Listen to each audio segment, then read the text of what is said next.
Hey guys, Ken McLellan. Lewison. Welcome to today's Wealth WOD. Workout of the day.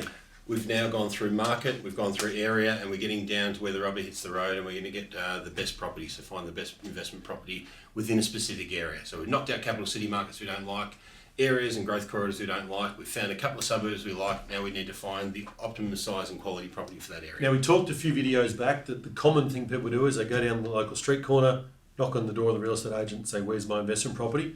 What we talked about over the last few videos or in this series should take about, holistically, we're not quite at the end yet, 180 hours we've worked out.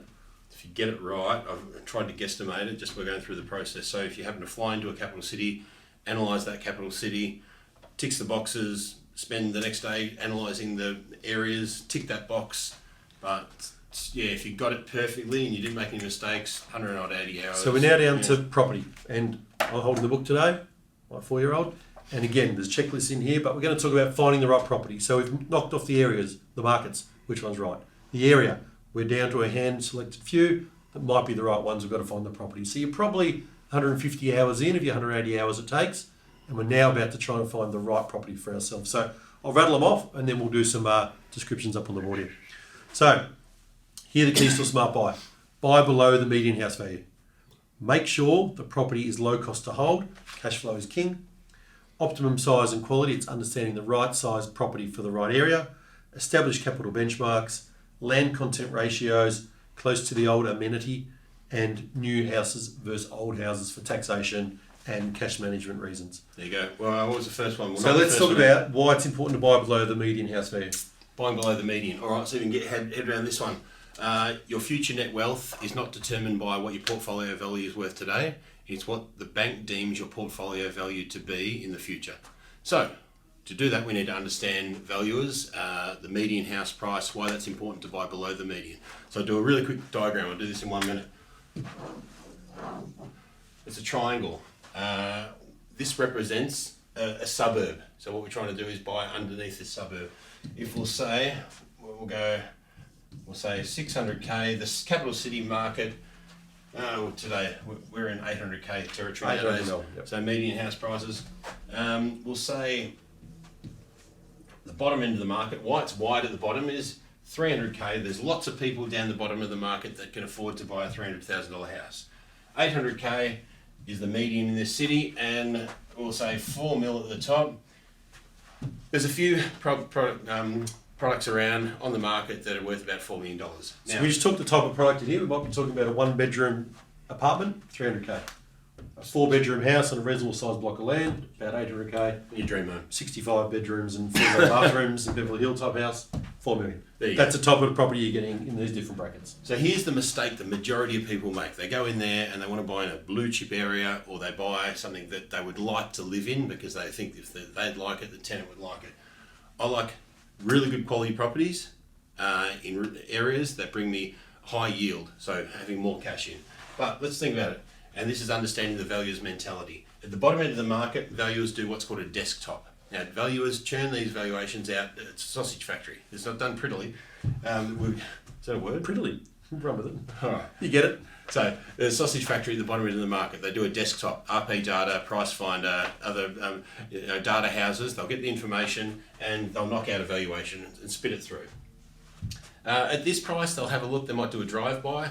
So they drive by, see that there's a house there, check out, yep, 4-bedroom house in this area, lots of other sales around that price, and whack a price on it.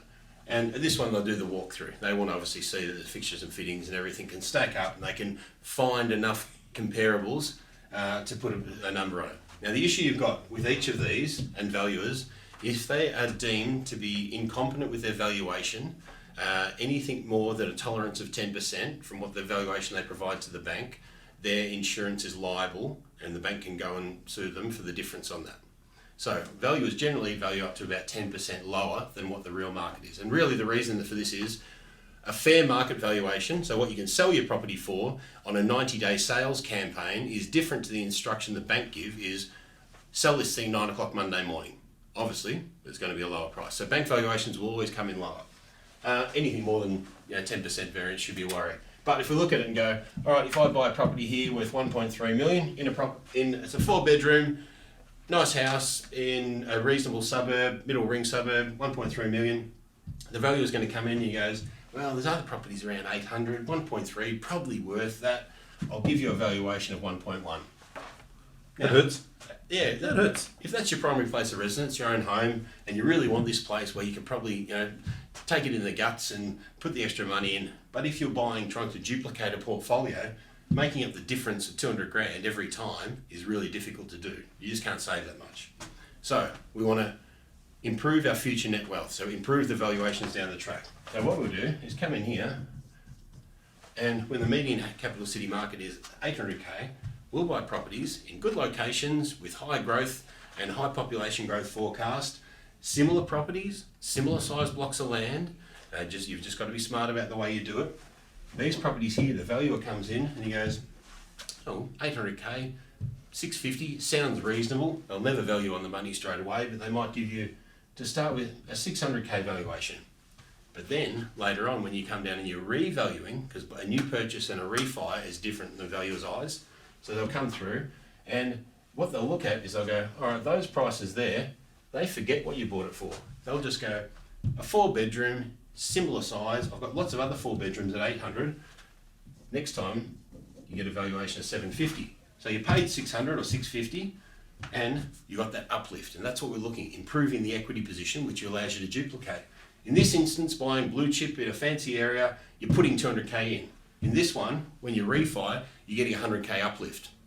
Yeah? You good? Sounds good. I got it. All right, that'll do you for today. It's too much information for you to comprehend.